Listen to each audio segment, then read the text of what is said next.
I should have done this before I actually started recording. Hello everybody, welcome back to the channel. Thank you so much for being here. Today I am gonna tell you all about the books that I read in April. There are quite a few books. I have postponed filming this video for a couple of days now, but in my defense, so I was preparing the script for this because usually I don't have a full-on script for what I'm gonna say in a video, but I like to have some bullet points so that I don't forget things. And for some reason, so usually I do these scripts on my Mac, I actually write them down using a keyboard. And this time around, I don't know why, I just thought it's going to be fun to handwrite my script on my iPad. And I was almost done when my notes app crashed, and it didn't save anything other than the first 2 rows that I have written. Hopefully I don't forget anything, so please bear with me. Also, yes, I am using a teeny tiny fork as my mic today. This is the vibe that you're gonna get in this video, okay? The first book that I read in April is Evenings and Weekends by Oisin McKenna. I actually really liked this one. So we are following a couple of characters as they are trying to just live their lives in a very scorchingly hot summer weekend in London. We are actually starting the book with a couple, with Maggie and Ed. They are finding out that they're expecting a baby. Maggie is pregnant, and they want to just wrap up their life in London. They want to move back to their hometown in order to save some money on rent so that they're prepared for the baby. And in doing that, and in trying to, gather everything and put their life in a box to move back to their hometown, Ed is reminded of the fact that he did a pretty terrible thing when he was in high school. So he is trying to pretty much make peace with that and with what he did and with who he is, because up until that point he wasn't actually truly honest with himself, but also with his partner, Maggie. We are also following the story of Phil, who is Maggie's best friend. Phil is actually in love with another guy who is in a relationship. So he is trying to keep the things low key, but also in the same time he's falling for this guy, and he doesn't really know how to bring this up and what to do with his feelings. Phil's mom was recently diagnosed with cancer, and she is trying to disclose her diagnosis to her son. Her partner knows, so Phil's dad already knows about this, also Phil's brother. So the only one who doesn't know yet is Phil, and things are kind of escalating from there. We are finding out a lot of details about these characters' lives, and I really liked how the book ended. It was hopeful, but in the same time it was realistic. I don't think I actually mentioned this, but in parallel with all of the things that are happening to the characters during this summer weekend in London, we also find out that a whale is stuck in the Thames River. And while we get to know these characters, they are all pretty obsessed with the fact that this whale is just stuck in the river, and they are all watching the news and following the news to learn what's happening with this whale, if the people there managed to save the whale or not. I think the story of the whale is actually a very good parallel to the story of the characters, because as the whale is literally suffocating from this heat because it is stuck in the river, our characters as well are pretty much suffocating from their own life choices, and it just seems like the heat is pushing these characters to work on their feelings and on their emotions. And I just think it worked really well for this book. It is very well written, it is engaging, you want to learn more about these characters and about their lives, and after you read a bit you just root for pretty much everyone in the story to get their happy ending. If that's possible or not, you'll find out if you read the book, but yeah, I would highly recommend this. This is Evenings and weekends. From the banger that was Evenings and Weekends, I unfortunately didn't like my next read, and that was Greta and Valdin by Rebecca K. Riley.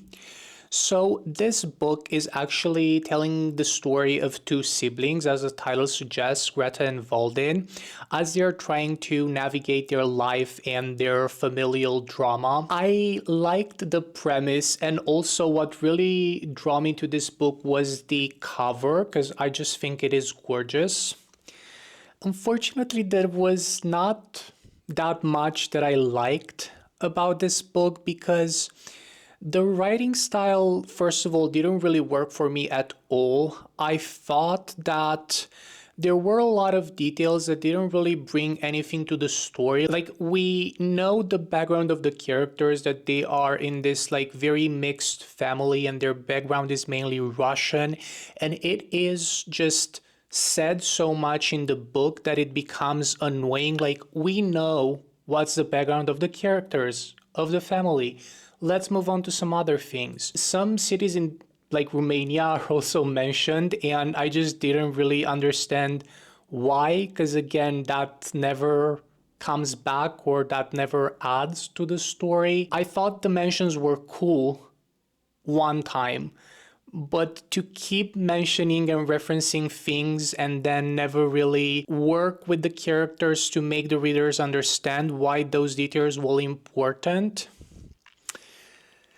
I don't know. I wanted to DNF this multiple times, but I was so far into it. I was like, okay, I can read, 50 more pages and then I'm done with it. If you read this book, let me know if you liked it or not, because, I just don't have that many things to say or opinions on this book other than the fact that it wasn't really for me and I didn't enjoy it. So this is Greta and Valdin. You already know what I'm gonna say about this book.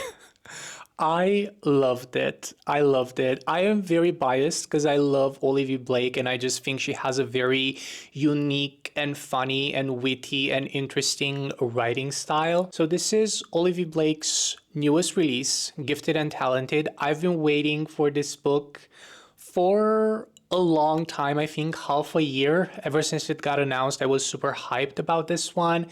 And now I'm looking forward to the other upcoming release that Olivia Blake is going to have, I think in the second half of the year, with Girl Dinner. I'm looking forward to that as well. But let me actually tell you what this book is about. So we have Theron, who is the father daddy of the Magitech world, and he has three kids. We have Meredith Wren, who is on her own very well regarded and very well known in the Magitech sphere because she supposedly, allegedly found a way to cure mental illness. The problem is, or the issue is, that Meredith is a fraud because she falsified the test results when her whole cure for mental illness was tested, and it doesn't actually work. It's more so like a placebo effect, like download our app and your mental illness is going to be cured. Arthur is the second youngest and he is running for congressman. And he is very worried with the fact that he doesn't think that he's going to be elected or re-elected. Again, I forget if he was a congressman before. And then we also have the youngest kid. Her name is, I don't actually know if this is how it's pronounced, but I think it's Aelith or Eilith. I think it's Aelith. Anyway, Aelith was a very successful ballerina until, unfortunately, she got involved into this accident and she cannot dance anymore. So now she's working at her father's company. She's some sort of a secretary or something. Now, at the beginning of the book, Theron dies. So all of his children must come together to obviously prepare for his funeral, but also to be informed which one is going to be the inheritor. Obviously, there's a lot of drama between the kids because they don't actually like each other that much. And everyone thinks that Aelith is going to be the one who's going to inherit the company because she's been the one that was actually like working there, and she kind of sort of knew how things were going. It wouldn't be an Olivia Blake book if there wouldn't be like an element of mystery added to the whole story. And one of the biggest mysteries in this book is actually who the narrator is. I kept reading and I kept reading, and I didn't actually understand what was happening up until like 50 or 60% of the book, when I was like, oh my god, this makes so much sense for these characters. But yeah, if you are a fan of Olivia Blake's, I would highly recommend Gifted and Talented. If you didn't like The Atlas Six, I don't think this is going to be for you. But if you struggle with her like more fantasy focused books, I would really, really recommend Alone with You in the Ether. It's more so like a literary fiction, like a story about love. Not a romance, but a story about love that I enjoyed a lot when I read it, I think a year or so ago. So yeah, this is Gifted and Talented by Olivia Blake. I still have to read The Atlas Complex, and then I can say that I read all of her books. But also, The Atlas Complex is one of those books that I'm just saving so that I have another Olivia Blake to read, you know. Even though I do really want to read it and finish that series. I went on a tangent again. This is Gifted and Talented by Olivia Blake. Loved this one. The next book that I read in April is We Do Not Part by Hong Kong. I actually didn't really know if I will pick up another Hong Kong book after I read The Vegetarian like a long time ago, probably 8 or 10 years ago. I read that book and I didn't really know how I felt about it. I think I was just confused by how strange it was. And obviously, I don't remember like specifics about it, but I just thought it was weird. And now, because Hong Kong won the Nobel Prize in 2024, I was like, you know what, maybe I should pick up another book to see what's happening. And I chose this one, and I am so happy that I did that because this was so serene and marvelous, but also in the same time so heartbreaking and terrifying and chilling. Um, I, I don't think I can put into words what this book did to me. Like, it was just masterfully done, and now I feel like I want to revisit The Vegetarian to like actually see if my opinion changed or not. But yeah, with this book, We Do Not Part, we are following the story of these two friends from college. I actually forget the name of our main character. This is a problem that I always have. Like, I remember the name of the other character being Inseon, but our main character, it escapes me. Kyung Ha. So Kyung Ha is our main character. And at the beginning of the book, she's contacted by one of her friends from college who is currently at a hospital in Seoul. She basically lost a finger. So now she's in the hospital in Seoul undergoing a procedure in which the doctors are trying to reattach the finger back to her hand. And the whole description of that procedure and of how she actually caught her finger was so just like perfectly clear and vivid and also like terrifying in its detail. Like, I did not expect to be so, I guess, moved by that whole scene. And this was, again, pretty early on in the book. So as soon as I started reading it, I was very involved into the story and I was curious to see what this is about.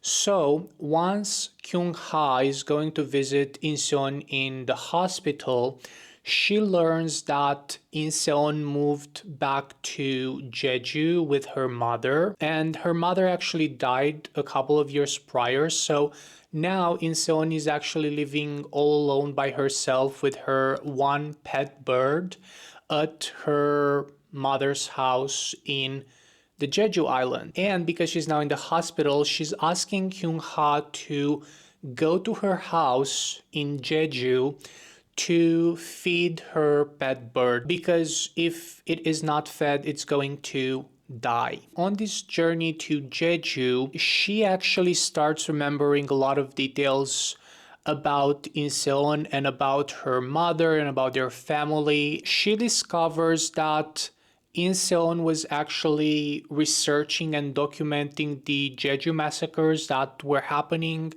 if I'm not mistaken, sometime in the 1947 or 1948, I forget exactly, but it's along those times in the late 40s when a lot of the population from Jeju was brutally murdered. The whole book is again on this backdrop of this snowstorm that just hit the island and everything is just so frozen and still, yet the memories of the past are so like vivid and bloody, and it truly feels like you're watching a documentary or like a really well done movie talking about these things. It is very cinematic, and all of the scenes in this book are so well written and so well described.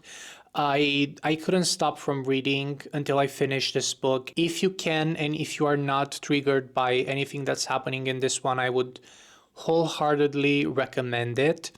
After reading this one, I actually want to pick up Human Acts as well from this author, because at the beginning of this book, Kyung Ha, as somehow or somewhat of a self-insert of Hong Kong, she's actually talking about the research that she did for Human Acts. Well, it's not actually specifically said that it's for that book, but this is what I have found while reading a bit more about the things that were happening in this book after I finished it. So yeah, I'm looking forward to Human Acts, and this was We Do Not Part. Revenge by Yoko Ogawa. I have actually already talked about this book in one of my other videos with book recommendations with unhinged characters. This is a short story collection from Yoko Ogawa. We have 11 short stories in this book, and all of these stories have this common recurring theme of revenge in its different forms. It is dark, it is funny at times, but it's more so just disturbing. So yeah, I think my favorite short story from this one, it's something about the sower of hearts or something with the heart. I already forgot. Sewing for the Heart, it's called, and we are following this bag maker on her daily job until one day she gets this peculiar request from one of her customers to make a bag for their heart, because they were born with this condition in which their heart was actually on the outside of their body and they wanted to protect their heart. So we are following this bag maker as she's trying to, figure out how to do that. But it's also like so much more than that, because after you read like the first two or maybe three stories, you understand that everything in this book is interconnected. And even though it's not like to a very high level, you still get references to certain places that are common throughout all of these stories, or specific characters or stuff like that. So if you want to read some like disturbing things and also to experience these like very unhinged and low-key mentally ill characters, I would definitely recommend Revenge by Yoko Ogawa. Also, if you are in the mood for like a short book or something to, maybe not something to have on your nightstand, because I don't know if I would want to read this before bed. This is Revenge by Yoko Ogawa. I really liked this one. Moving along from these books that I actually really liked to a book that I didn't. This is Tom Lake by Anne Patchett. I kept switching back and forth between the physical version and the audiobook because it is narrated by Meryl Streep, and I couldn't not listen to Meryl Streep tell the story. Unfortunately, not even Meryl Streep could save this book and this just like narrative, I guess. It was pretty boring and uneventful, and even though it is very, not very, but it is lyrical, like it's not a bad written book, it's just not a lot is happening throughout it. I obviously loved how Meryl Streep narrated this, but if it wasn't for Meryl Streep, I don't think I would have actually finished this one. In this book, we are following Lara, who is our main character, and she is actually recounting her life story to her three daughters while they are I think they are on vacation or they're just back to their family orchard. And her daughters are in awe of their mom because she, in her youth, has worked and dated this very popular actor named Peter Duke. If you were or are a theater kid, I think you might potentially enjoy reading this story. Not for me, it's not something that I gravitate towards. I bought this book because everyone was talking about it, and it was really popular either last year or the year before that in 2023.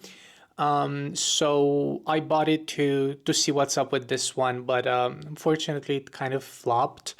Beautiful cover, beautiful narration for the audiobook, but the story itself and the narrative in itself didn't really do that much for me. This is Tom Lake. These next couple of books I have some conflictive feelings on. So this is The Premonition by Banana Yoshimoto. First of all, the cover of this one, I love this like reflective metallic accent on it. I just think it's so pretty when the light catches it. But anyway, that's not a point of this video. So The Premonition by Banana Yoshimoto. I don't know why, but prior to reading this book, I somehow connected this one to The Prophecy by Taylor Swift. And I know a prophecy is not the same thing as a premonition, but that's just how my brain works, I guess. After reading it, I can confirm that it doesn't have anything to do with The Prophecy by Taylor Swift. So in this book, we are following our main character who is, I'm pretty sure she's 18 or 19. So she's around 20 years old, right? And all of a sudden, she has this gut-wrenching feeling that she's either forgetting something or not remembering something that happened in her childhood. And what was pretty concerning for me personally is that from the beginning, her parents and her brother are actually low-key, not low-key, are full-on gaslighting her into thinking that like her childhood was amazing and she doesn't have anything to worry about. And once she gets this very like intense feeling that she's not remembering something, she starts to visit her aunt, who is this like peculiar family member that no one really talks about or no one really talks with. And she starts to develop her relationship with her aunt, which was honestly very sweet at first. And then once we find out that there's more to the story, it's actually kind of heartbreaking to find out about their familial relationship and what happened there. I really liked the mystery element to this. I think it was very well thought out and it was engaging. Now, there are also some issues with this book, and even though there were other like a bit questionable things that were happening, my main two issues with this one, there were two romantic subplots that were just a whole mess. Like one of them is low-key incesty, like it's not actually, but it kind of is. Without giving any spoilers, it's actually a bit reminiscent of the whole like Clary Jace thing in the Shadowhunters series. So that was not great.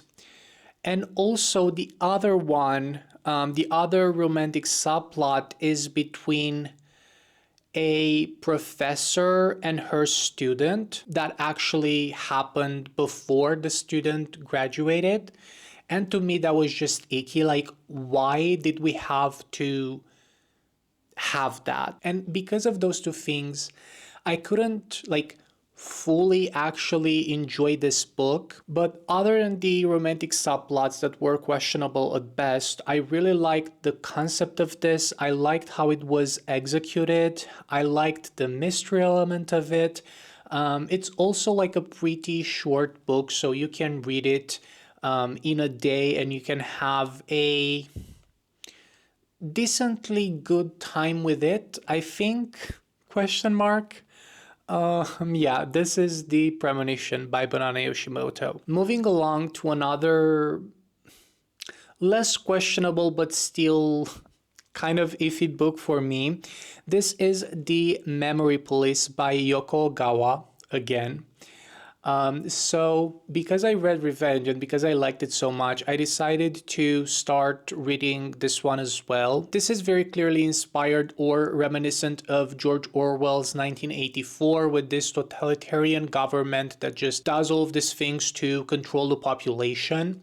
In this book specifically, we are set on an island, an unnamed island in an unnamed time with unnamed locations and stuff like that. So this is very clearly trying to tell us that this could happen anytime at any place involving any government. So we are set on this island, and from time to time, certain things from this island disappear, but they don't just disappear, they actually get forgotten. It's just like an out of sight, out of mind kind of mindset. So for example, if books are disappearing, you wake up in the morning, you gather all of your books, you just throw them outside of your house, you burn them, and then you never remember about books, right?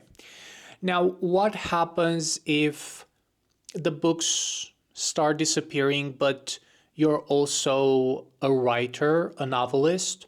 Well, this is actually the conundrum of our main character because she is a writer and one day books start disappearing, so she has to think about something else to do with her life. But also, it is very clear from the beginning of the story that not actually all of the people forget or can forget these objects or these things that were just disappearing. So for example, our main character's mom, she was one of those people that couldn't actually forget the things that were disappearing from the island. And one day she was just summoned by the memory police, who are the branch of the government in charge of actually making sure that once an object is disappearing and it should be forgotten, it cannot be found in any of the houses of the inhabitants of the island. And in her childhood, our main character's mom was showing to her like, oh, this is a bottle of perfume that disappeared when I was a kid,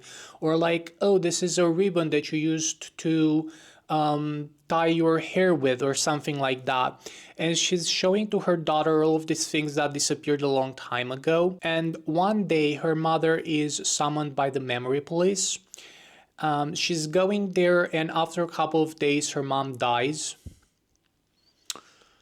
Not saying anything, but that's pretty suspicious. So this is like the premise of the book. We are following our main character as things are disappearing from the island, and by the end of the book, we are just left, devoid of any just hope for the future that things are going to be better, which I kept thinking about, and the more I think about it, the more I realize that this is actually like the point of the book, and this actually makes a lot of sense for our main character, because throughout the book she's very, I don't want to say indifferent, because she definitely cares about the people closest to her, but she's very blasé about all of these things that start disappearing. Like when books are disappearing, she's just like, yeah, okay, I'm just gonna burn them and I'm gonna do something else. My main issue with the book is that this definitely felt like a what if kind of situation. Like, what if these things were starting to disappear, what would happen then? I guess I wanted something a bit more to talk more about what's the significance of all of this and what does it represent for the inhabitants of this island, and also how or why. We have another subplot of romance, and I just don't think it was necessary, first of all. But more than that, we have a romance involving a guy who is married and his wife is expecting a baby, like she's actually giving birth in this book. And he is cheating on her with another character from this book.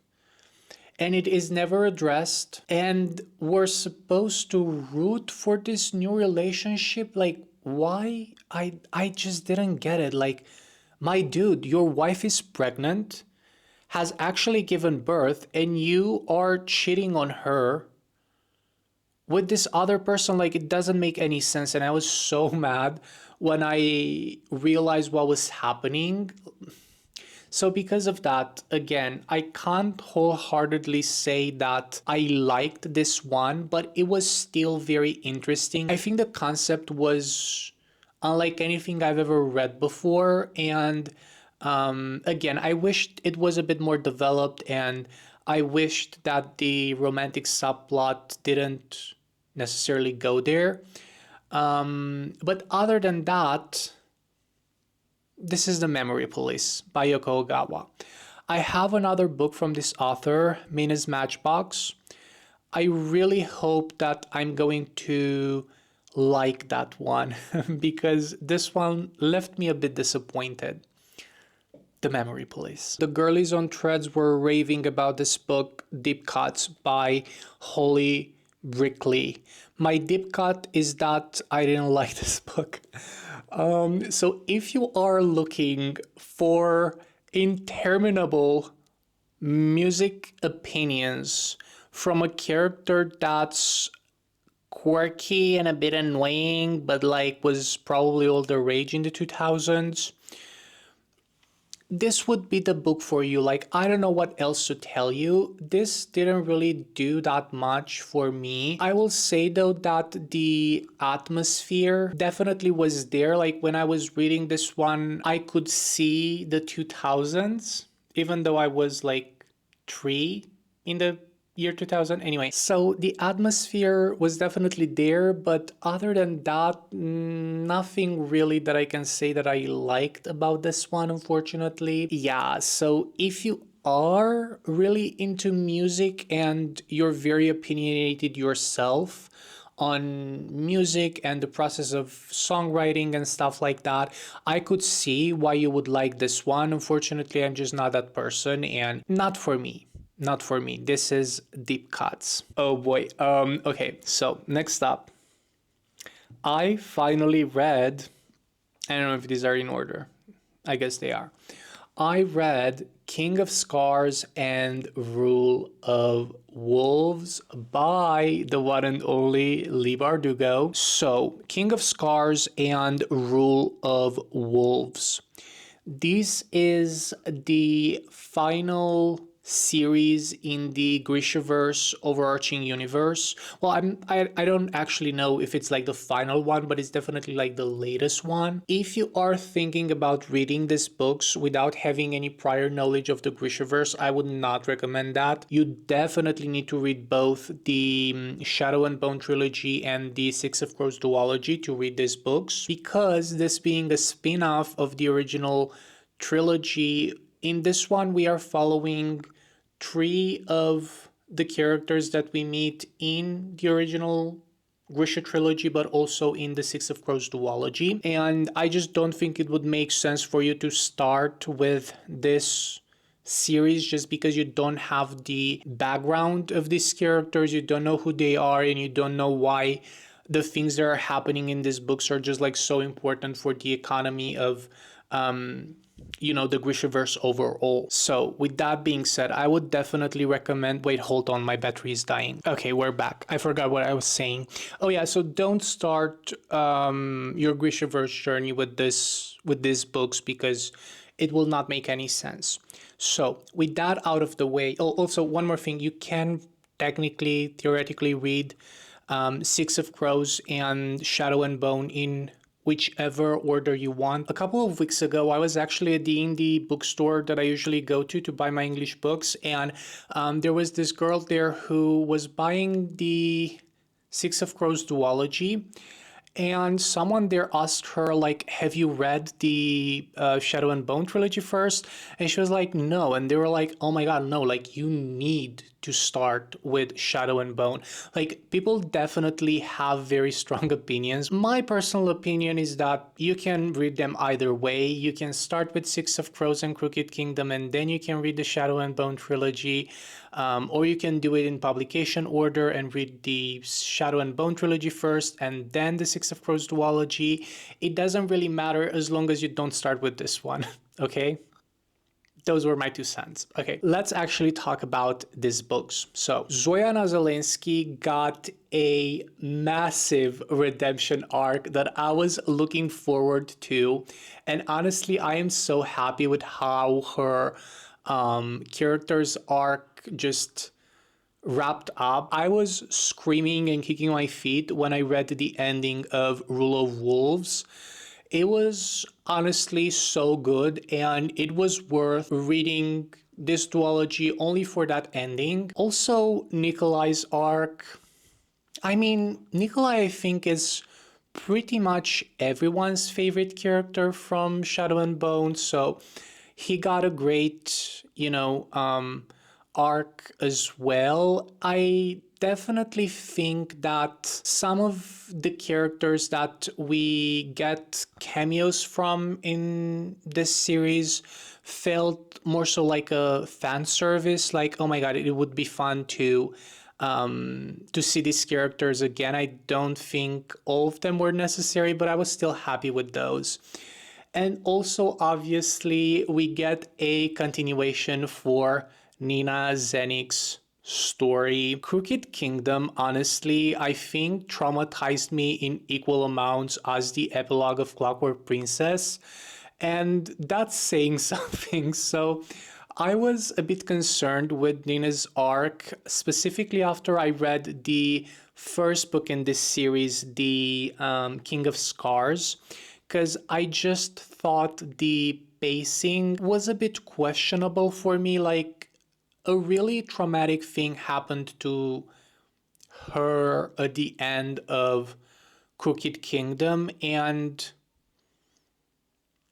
you know what? Maybe she shouldn't move that fast in this new series, let's just say. But by the end of Rule of Wolves, I was just like sold. Like, I was there for what was happening with her in this new setting. So I'm very happy with the ending of this character's story, and I thought it was worth the read.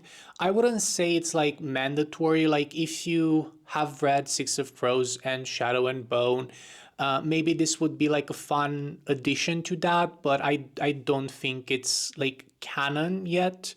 More so because these books are still pretty new in the Grishaverse. All things considered, I enjoyed my time reading this duology. Probably not as much as I enjoyed Six of Crows. Like, Six of Crows and Crooked Kingdom are definitely like my top from the Grishaverse.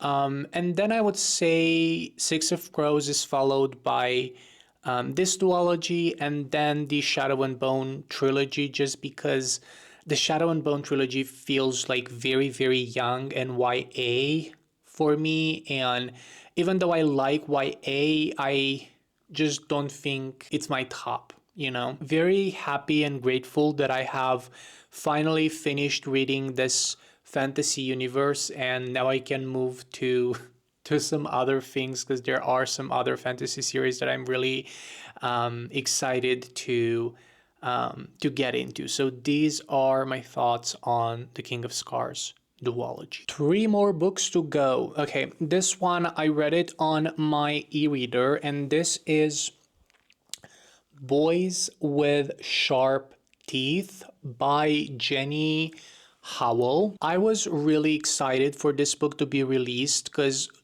just like look at her. The cover is gorgeous, and it is a dark academia story. The tagline is "They're wicked, she's worse." Like, I was sure I'm gonna have the time of my life reading this book. No, no, it didn't work for me at all.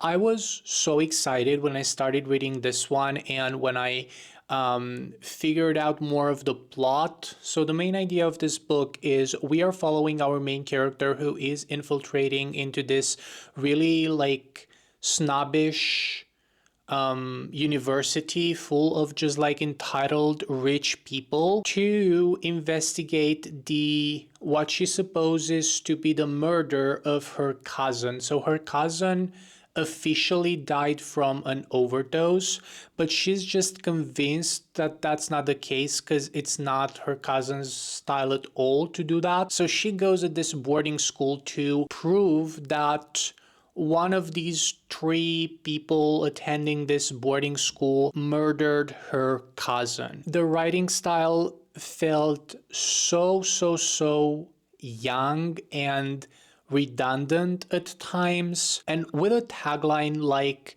"They're wicked, she's worse," I just had the expectation for her to do some messed up things and also to be smart about it and how she goes through this investigation. But there were some pretty obvious things that were happening, and she was like, "Oh, I wonder what this means." And she never figured it out. Like, what?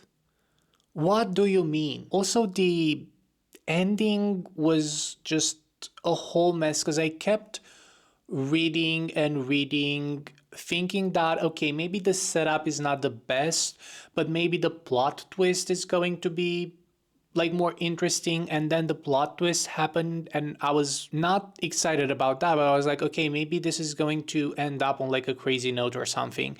And that didn't happen. Yeah, Boys with Sharp Teeth. The cover is gorgeous. The premise sounded really interesting, and unfortunately just didn't deliver. And yeah, I'm pretty disappointed with this one, I'm not gonna lie. I have read the new Emily Henry book, Great Big Beautiful Life. This is my second Emily Henry book. I read Funny Story last year when that got released, and now I picked up this one.